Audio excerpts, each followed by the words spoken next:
कदीम जमाने की बात है। बगदाद के एक रौनक भरे शहर में एक बेहद अमीर ताजिर रहता था, हाशिम। उसके पास दौलत की कोई कमी नहीं थी। सोने चांदी के खजाने, बड़े बड़े जहाज और दूर दूर तक फैला व्यापार। मगर उसकी असली कमजोरी था उसका इकलौता बेटा अदनान। अदनान बचपन से ही ऐशो आराम में पला था। नौकर उसके इशारे पर दौड़ते थे। उसने कभी मेहनत नहीं की, कभी भूख नहीं जानी, और इसी वजह से उसके अंदर एक चीज पनप गई, गुरूर। जब अदनान जवान हुआ तो उसके वालिद ने कहा, बेटा, अब तुम्हारी शादी का वक्त आ गया है। अदनान मुस्कुराया, मगर उसकी मुस्कान में अजीब घमंड था।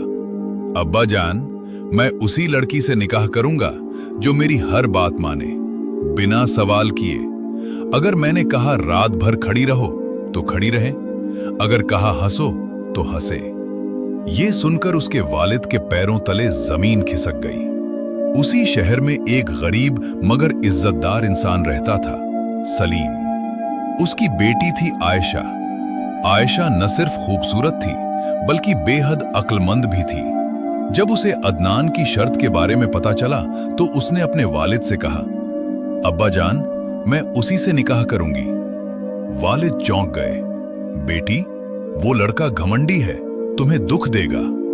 आयशा ने मुस्कुराकर कहा, अब्बा जान, हर बीमारी की दवा होती है और गुरूर की दवा होती है सबक। निकाह हो गया। शादी की रात अदनान कमरे में आया और आते ही बोला, आज से तुम मेरी हर बात मानोगी, बिना सवाल। आयशा ने सर झुकाकर कहा, जरूर, मगर एक शर्त मेरी भी है। अदनान हंसा, तुम शर्त रखोगी?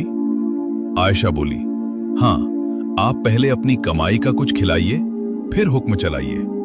कमरे में सन्नाटा छा गया। अदनान पहली बार चुप हो गया। उसे एहसास हुआ उसके पास अपनी कोई कमाई नहीं। अगले ही दिन उसने फैसला किया वो खुद कमाएगा। एक अजीब शहर में पहुंचते ही एक आदमी बोला, मेरी आंख तुम्हारे बाप के पास गिरवी है। दूसरा बोला, मेरी टांग वापस करो। अदनान घबरा गया और अपनी नादानी में पैसे दे बैठा। आगे बढ़ा तो एक खूबसूरत औरत मिली। उसने सोने के प्याले में दूध पिलाया और फिर उस पर चोरी का इल्जाम लगा दिया। अदनान को पकड़ लिया गया। उसका जहाज जब्त हो गया और उसे 6 महीने की कैद हो गई। जब वो बाहर आया तो वो वही अमीर ताजिर का बेटा नहीं था। वो एक गरीब, टूटा हुआ इंसान था।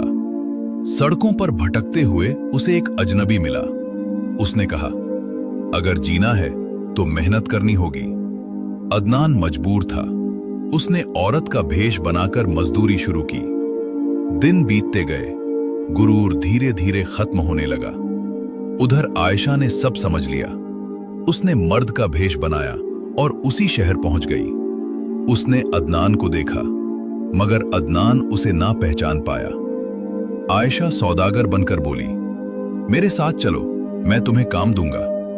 अदनान तैयार हो गया। आयशा ने उसे तिजारत सिखाई, ईमानदारी सिखाई, मेहनत की कीमत सिखाई। धीरे धीरे अदनान फिर खड़ा हो गया। कुछ महीनों बाद आयशा उसे घर लेकर आई और फिर उसने अपना भेष उतार दिया। अदनान के पैरों तले जमीन खिसक गई। तुम आयशा?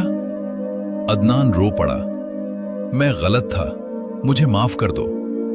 आयशा ने कहा, मैंने तुम्हें सजा नहीं दी, मैंने तुम्हें सिखाया है। उस दिन के बाद अदनान मेहनती बन गया, गुरूर खत्म हो गया। दोनों ने मिलकर तिजारत संभाली और एक खुशहाल जिंदगी जीने लगे। गुरूर इंसान को अंधा कर देता है और अक्ल उसे रास्ता दिखाती है।